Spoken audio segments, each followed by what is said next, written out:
దీనికి నేనేదో self data కొట్టుకోవడం లేదు.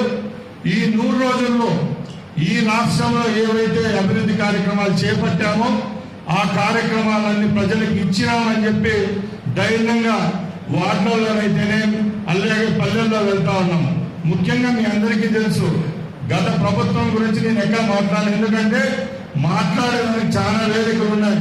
ఈ 100 రోజుల్లోనే 200 మీటింగ్లో నేను మాట్లాడినా. ఈ రోజు రాయచోట్ల అది మాట్లాడదలుచుకోలేదు. ఇప్పుడు మేము ఏమేమి అభివృద్ధి చేశామో చెప్తా వస్తున్నాము.